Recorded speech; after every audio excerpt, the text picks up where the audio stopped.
Fala moçada, tudo bom com vocês? Meu nome é Felipe Bonato e eu sou psicoterapeuta pelo IBPC e eu sou teu terapeuta aqui no YouTube. Hoje a gente vai falar um tema bem em moda, né? Que é procrastinação. E por que eu trouxe esse tema pra vocês? Porque a gente olha, a maioria, né? Eu também olhava de forma errada, de que a procrastinação é o que a gente tem preguiça de fazer. E não é isso que acontece, né? Se a gente não mudar essa visão da procrastinação, a gente não consegue ser sincero com nós mesmos. Ela está ligada diretamente a isso. Por quê? Bom, vamos do início. Etimologicamente, a palavra procrastinação ela quer dizer em prol do amanhã, né? E por que acontece isso? Porque existe uma fraqueza na nossa vontade.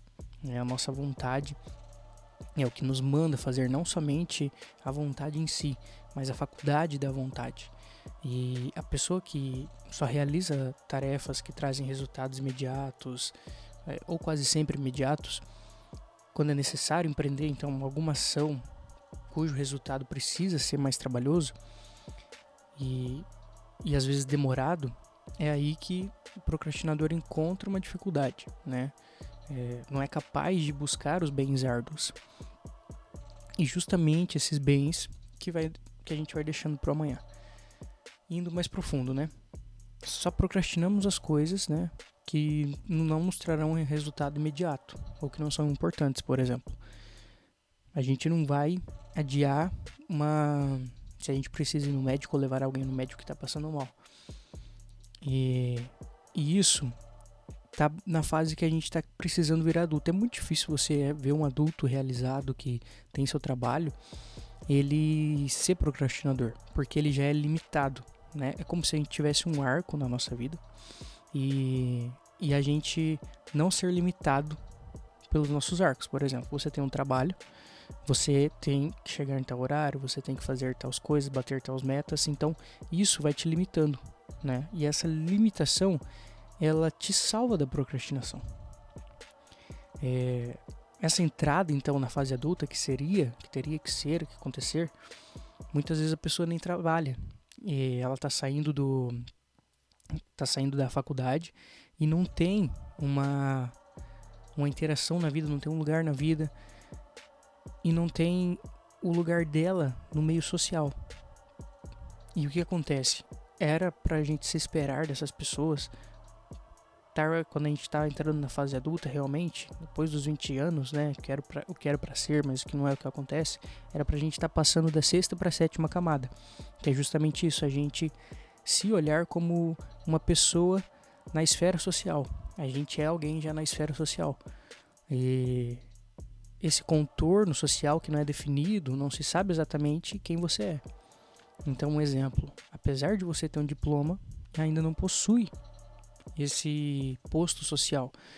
E isso é crítico, né? Porque as pessoas não sabem exatamente seu lugar na vida, né?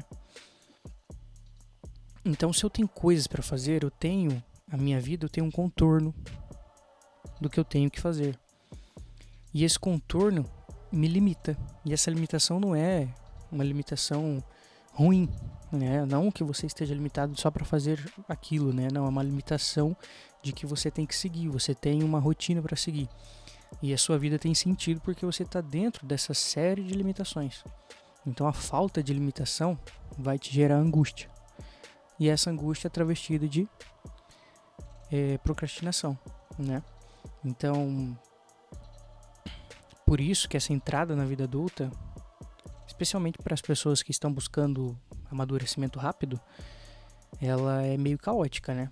Todo mundo quer amadurecer, conquistar seu lugar, mas isso gera várias crises, porque tudo é meio incerto. Você não tem certeza de nada. Você saiu da faculdade, por exemplo, né? De novo, você saiu da faculdade, mas você não tem certeza do que você precisa fazer. Tava tudo mais confortável na faculdade, né? Ainda mais se você não trabalha, como eu disse. Então não dá para você amadurecer de forma equilibrada. Coloca isso na sua cabeça. Mas eu quero ser mais produtivo. Não tem como ser produtivo sem a sua sinceridade. Então, buscando aprender, buscando referências para você entender o que você precisa fazer, buscando a sua sinceridade. Agora eu faço isso todos os dias da forma que eu quero? Também não. Você nunca vai conseguir fazer todos os dias ter a mesma intensidade, é óbvio que não. Então não existe uma motivação sem a sinceridade. Não existe motivação sem sinceridade. O cara que quer melhorar só por melhorar, mas pra quê? Em função de quê? Melhorar por melhorar, isso não existe. Por mais que seja bonito os coaches falarem, né? Você precisa saber em que eu quero melhorar, por quem eu quero melhorar, por quê? Por que quer? Não melhorar por melhorar, não existe essa fórmula. E aí, se você parar para refletir, você não encontra motivação. Agora, o amor nos outros, o amor que as pessoas têm por você, o amor que a gente vai chegar lá nos próximos vídeos, mas o amor que você descobre que Deus tem por você. Esse é o mais importante, mas é um vídeo só sobre isso, o amor que você descobre que Deus tem por você. Isso já vai envolver, já te envolve na história se você se perguntar, né? Muda a sua história se você se perguntar. Você quer melhorar? Depende. Tem gente que não quer melhorar porque não quer, né? Então assim, por que você quer melhorar? Pela minha esposa, pelos meus filhos. E o sofrimento que vai te movimentar, o sofrimento e a dificuldade que vai dos outros que vão te mover. Isso é o verdadeiro amor. Então, melhorar para se sentir bem consigo mesmo, assim, é uma besteira. Você só se sente bem quando você faz algo bom para as outras pessoas. Quando você vê elas ficando bem, para as pessoas ao seu redor. Você trabalha para as pessoas que estão em volta do seu trabalho. Por mais que você tenha que fazer, que você tenha metas para bater, isso te faz melhorar. Porque você tem aquela limitação. Agora, uma coisa que me mexeu muito quando eu escutei a primeira vez, né? Que mudou bastante a minha percepção. Foi o que o meu professor disse, né? Que é o que você faz pelas pessoas é mérito seu. Agora, se as pessoas te amam pelo que você faz, é mérito seu. Mas se elas te amam pelo que você é mérito delas. Dá pra entender? É mais profundo que isso. O que você tá fazendo pra pessoa te amar é teu mérito. Ok. Mas se você é amado pelo que você já não é teu mérito, é mérito dela. É o amor de um pai para um filho. Por isso que a gente volta quando você entende o amor de Deus. E Viktor Frankl, ele estabelece 3 pilares que é servir a um ideal, amar uma pessoa e suportar o sofrimento inevitável da vida. O que quer dizer isso? Servir a um ideal. Você ter ideia do que você quer da sua vida. Você buscar essa sinceridade do que você quer para sua vida, do que você tem que fazer para conquistar esse ideal. Amar uma pessoa. Por mais que a gente ache que ama uma pessoa, a gente, né, hoje em dia a gente tem uma epidemia de gente imoral na sociedade. Eu acho que principalmente aqui no Brasil a gente vê isso, que foi muito deturpado por causa das novelas e falta de cultura que a gente tem.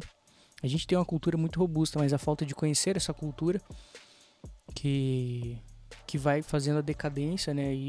E muitas vezes essa falta de moralidade que deixa as pessoas imorais vem dos pais, né? O que os pais teriam que ensinar ali até seus 12 anos, que é você ir contra o imoral sempre.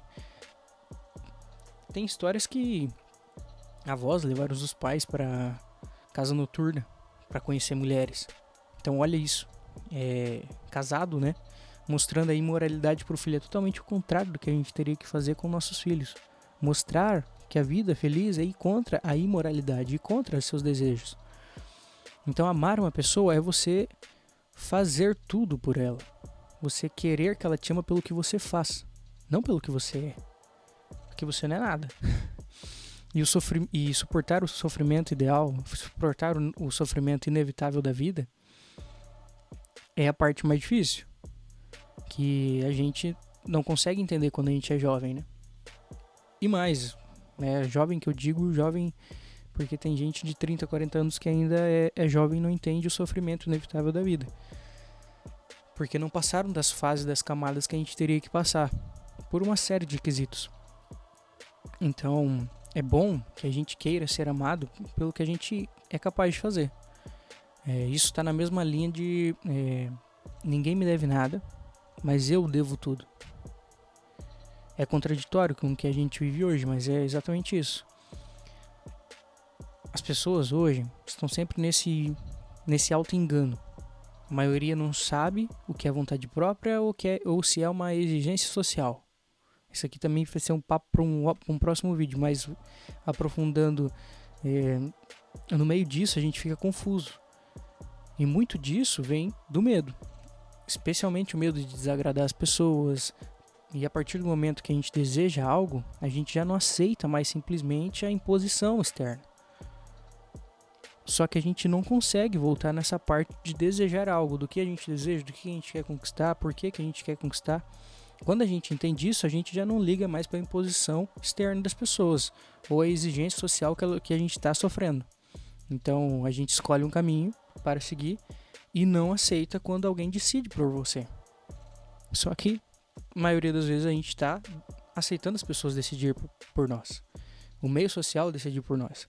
E aí a gente acha que está procrastinando porque, eu não sei porque eu procrastino, mas a causa final não está nisso. A causa final está em você estar num círculo de que não é o que você queria, não é o que você quis fazer. E isso não é culpa dos seus familiares, isso tem a maior porcentagem de ser culpa sua.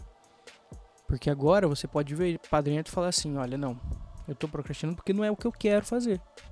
Porque a minha vida não é isso, minha vida... eu nem sei o que eu sonhei pra minha vida. Foi assim, a primeira vez que eu fui numa terapia foi assim. Eu tinha perdido um grande amigo, eu tinha 18 anos. E foi muito triste na época. Foi muito triste, eu tinha 19 e ele tinha 18. E ele tinha se acidentado. E aí eu fiquei totalmente contra Deus, porque eu já era... Eu era cristão, católico, mas assim... Ia na igreja, mas não entendia nada.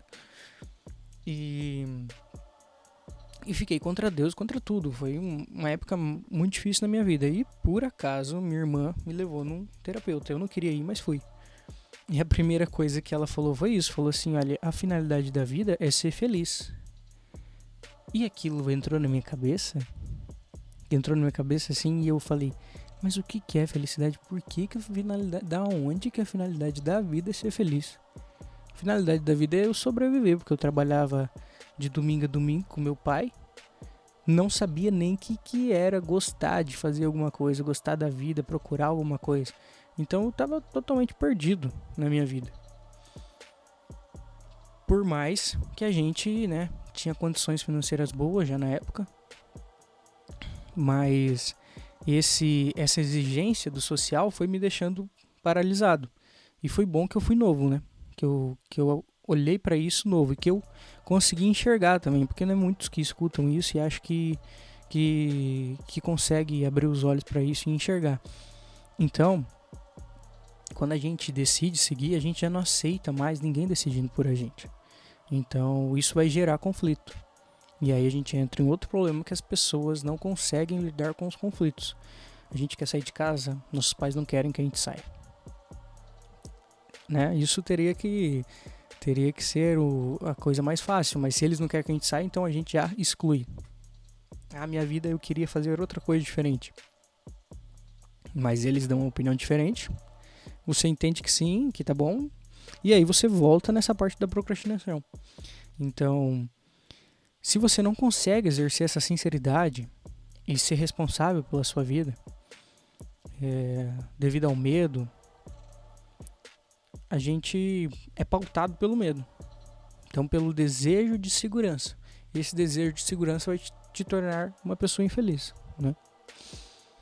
Então, e aí a gente entra na parte da fé, Uma pessoa que está praticando a fé, a religião, isso é muito bom, tudo bem, ótimo. Mas alguns pontos não dá certo. A religião não começa a dar frutos só porque só porque você tá no meio dela, né? Nessa época aí que eu perdi meu amigo, eu não entendia, então parei de ir na igreja, fiquei distante de Deus e comecei a viver de uma forma diferente, longe, distante de todo mundo.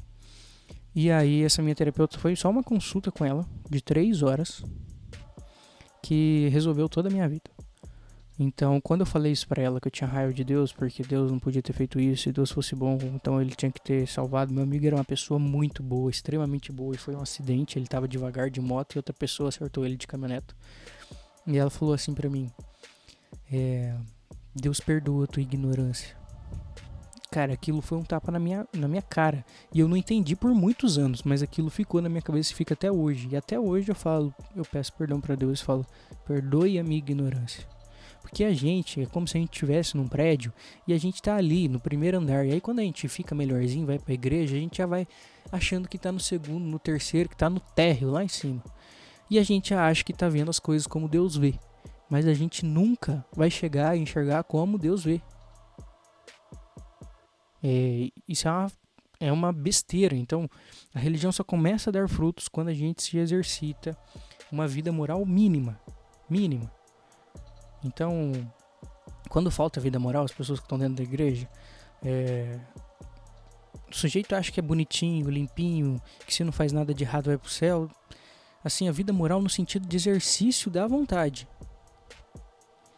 A religião, assim, não é algo mágico, né? Ela começa a frequentar uma igreja e acha que vai fazer a pessoa melhorar. Não é isso. A finalidade da religião não é melhorar no sentido de desenvolvimento pessoal. A religião vai ser uma prática voltada para a salvação da sua alma. Você querer ser santo. E isso faltou muitos catequistas olhar para mim e falar isso. Se tivesse me falado tivesse me falado, eu tinha entendido. Mas nunca ninguém me falou. Então, mesmo que a pessoa, vamos pegar lá, Dimas no Calvário, né? Ele não era religioso, mas reconheceu sua miséria, pediu misericórdia a Deus e alcançou a salvação. Então quem sou eu para dizer se a pessoa está fazendo certo, se ela está pedindo dentro do ser dela, que ela está pedindo misericórdia a Deus, é Deus que vai saber que vai salvar, porque Ele está no terraço, Ele que está olhando tudo, né? E a gente está onde? Está no térreo, a gente não vê da forma que Deus nos enxerga. E aí é aqui que muitas pessoas se confundem, especialmente aqueles que estão nas bolhas sociais, né? Que a religião, para que produza frutos, tem que tornar a pessoa mais generosa, né? E não ao contrário, né? A finalidade ali não é melhorar a pessoa no sentido de desenvolvimento humano, né? A religião é voltada para a salvação humana, mesmo que a pessoa seja ruim, né? Para a religião produzir realmente frutos é o sentido de tornar a pessoa mais generosa, amável, enfim. É necessário que você exercite a sua vontade, porque Deus quer exatamente isso, que você seja sincero com você e você olhe para dentro do que Ele te deu, para dentro do dom que Ele te deu, do que você nasceu para fazer. E parte disso é a gente sair do desejo de ser amado, né? Esse desejo de ser compreendido, que é a conversa do próximo vídeo, né? Que é como você sair da quarta camada, por mais que você esteja na quinta, na sexta camada, mas esse desejo de ser amado tem que ser esquecido. E o que faz a gente perder esse desejo de ser amado é o que eu vou falar no próximo vídeo. Então a procrastinação, né? Para você deixá-la de lado é você ser sincero com você mesmo. Eu não tô fazendo por quê? Porque não era o que eu queria estar fazendo. Tá bom? Então fique com Deus, até o próximo vídeo e tchau.